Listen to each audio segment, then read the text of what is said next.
আসসালামু আলাইকুম, welcome back to our channel. কেমন আছেন সবাই? হোপফুলি সবাই ভালো আছেন, সুস্থ আছেন। চলে আসলাম নতুন আরেকটা ব্লগ নিয়ে। তো ঈদের পরে আমি প্রথম ব্লগ দিচ্ছি এইটা। তো ঈদের পরে হচ্ছে আমার বোনের বিয়ে ছিল। তো আমার ছোটো বোনের বিয়ে ছিল, ওর বিয়েটা মেইনলি ঢাকাতে হবে। তো আমার বাসায় এসেছিল, ওর হাতে হচ্ছে মেহেদি দিয়ে দেওয়া হলো। এরপরে আমিও মেহেদি পরেছিলাম। আর এই যে আফরোজাবিকে এখানে মেহেদি দিয়ে দিয়েছিলাম, তো সবাই মেহেদি দিয়েছে। এরপরে হচ্ছে নেক্সট দিনই আমরা হচ্ছে ঢাকাতে যাব এই জন্য। তো আর অর্গানিক মেহেদি, এই জন্য হচ্ছে পানি লাগানো যাবে না, পানি না লাগালে কালারটাই সুন্দর আসে। তারপরে আমার তো কাজ থাকেই, তো আমার বোনকে বলেছিলাম আমার কাছেই থাকতে, যাতে করে রঙটা ভালো আসে। আর অনেক রাশের মধ্যে ছিলাম আসলে। ওই ঈদের পর থেকে যে এত দ্রুত সব কিছু চলে যাচ্ছে লাইফে, মানে অনেক কাজ একটার পর একটা লেগেই আছে। একটু মানে ফ্রি শিডিউল নেই, এরকম একটা অবস্থা। তো ওই দিন রাতে হচ্ছে আমি সব লাগেজ গুছিয়ে রেখেছিলাম। এরপর আমরা রেডি হয়ে নিয়েছি, এটা নেক্সট দিন ছিল। তো আমরা রওনা দিয়ে দিয়েছি সন্ধ্যাবেলা, মোটামুটি মাগরিবের সময় কিংবা মাগরিবের আগে হবে। আমরা রওনা দিয়েছি, আমাদের দুইটা হাইস যাচ্ছে হচ্ছে ঢাকায়। তো এই তো আমরা একটাতে, আরেকটাতে হচ্ছে মামাতো বোনেরা আছে। মানে এই তো খুবই কম মানুষজন নিয়ে আর কি বিয়ের আয়োজন। যেহেতু হচ্ছে বিয়েটা অনেক দূরে, এই জন্য হচ্ছে আমরা ঢাকাতে করাচ্ছি।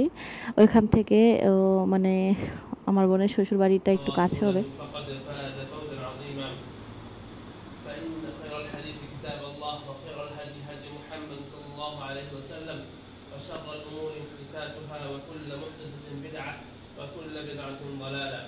قال الله تعالى في كلامه المجيد ومن آياته أن خلق لكم من أنفسكم أزواجا لتسكنوا إليها وجعل بينكم مودة ورحمة إن في ذلك الآيات لقوم يتفكرون.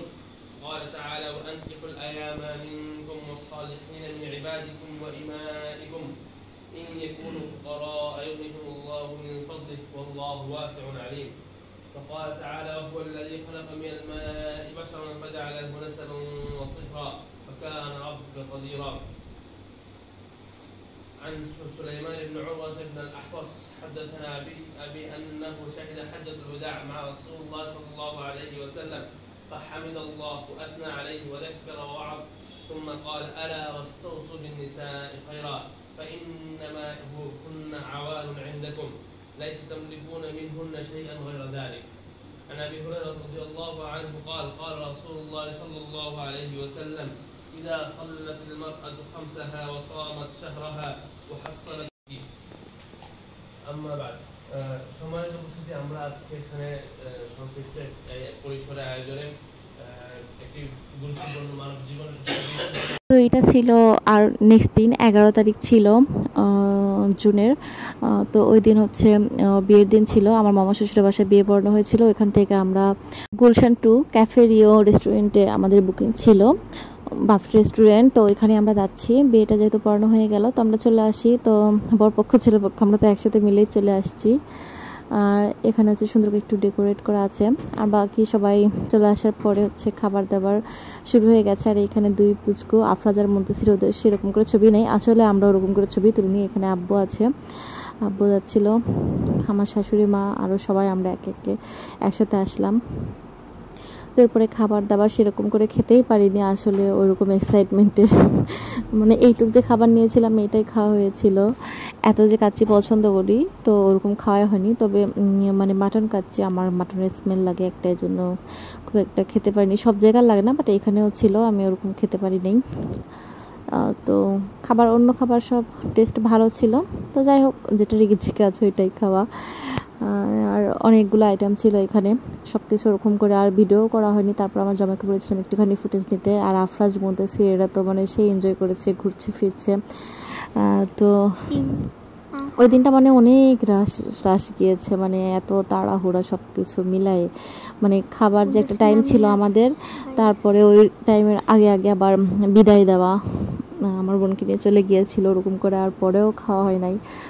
তো তাড়াতাড়ি সব কিছু হয়ে গিয়েছিলো এই জন্য।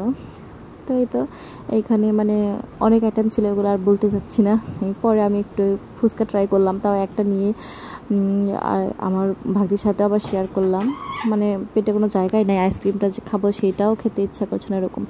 তো এরপর আমরা চলে আসলাম, এখন হচ্ছে বিদায় হবে, মানে ছেলেরা চলে যাবে, ওদের বাসা হচ্ছে নোয়াখালীতে মেইনলি, ওই জন্যই।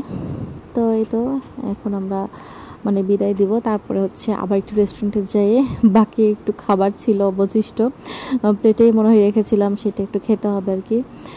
তো তারপরে বিদায় দিয়ে আমরা চলে যাই। তো একে একে আমরাও সবাই ওখান থেকে চলে আসি। মানে বিয়ের দিনটা এরকমই ছিল। আর আমি যেহেতু ওরকম করে ব্লগ করি নাই, খুব বেশি ফুটেজও নেওয়া হয়নি। তো আমার বোনের রেস্ট্রিকশন আছে, ওকে তো দেখানো যাবে না, এই জন্য দেখালাম না। তো আমাদের জামাই মাশাআল্লাহ। তো সবাই দোয়া করবেন আমার বোনের জন্য, ও যেন ভালো থাকে, অনেক সুখী হয়, আল্লাহ যেন ভালো রাখে, এই তো আর কিছু চাওয়ার নেই। তো আমরা হচ্ছে ওইখান থেকে সেনজি করে আবার আমরা চলে আসি। আফরাজ হচ্ছে দুধের সাথে আমার মামা শ্বশুরের বাসা থাকবে, আপুরা ওইখানে আছে, মুনতাসির আছে, এই জন্য। তো আমি, আমার ভাই আর আমার জামাই হচ্ছে চলে আসি ভাইয়ের বাসায় আগারগাঁওতে। তো এই তো নেক্সট দিন আবার আমি চলে আসছি আফরাজের কাছে।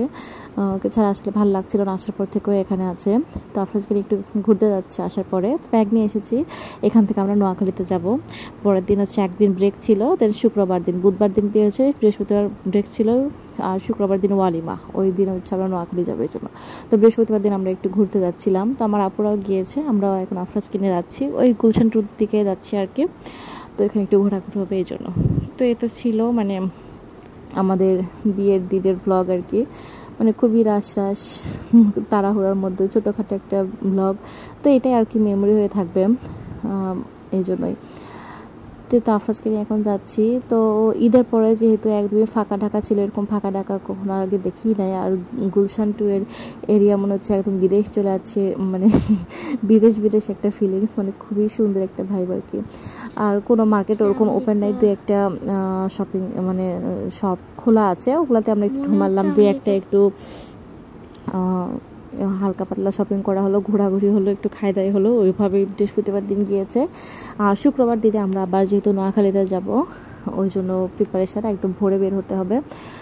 তো ওই তো 2টা হাইস নিয়ে আমরা যাব ওইখানে, ওরকম সেরকম ব্লগ করে না, তারপরে একটা ছোট্ট ব্লগ শেয়ার করব, অ্যাজ এ মেমোরি হয়ে থাকবে সারা জীবন, যেহেতু আমার মেমোরি কালেক্ট করতে ভালো লাগে সবসময়। তো ওই দিন আমরা যে বললাম গুলশান 2তে আমরা একটু ঘোরাঘুরি করেছি, দূর থেকে হাতির ঝিল দেখলাম, ওইখানে গুলশানের লেক ছিল, সেখানে আমরা রিক্সা নিয়ে ঘন্টা চুক্তি করে ঘুরেছি। আমরা একটি রিক্সাতে, আমার আপুরা আর একটি রিক্সাতে, দেন আমরা রেস্টুরেন্টে গিয়েছিলাম পিৎজা হাটে। তো ওইখানে পিৎজা অর্ডার করে খাওয়া হয়, আবার রিক্সা নিয়ে আমরা বাসায় ব্যাক করি। তো এই তো এইভাবে করে আমাদের দিনগুলো চলে গিয়েছে।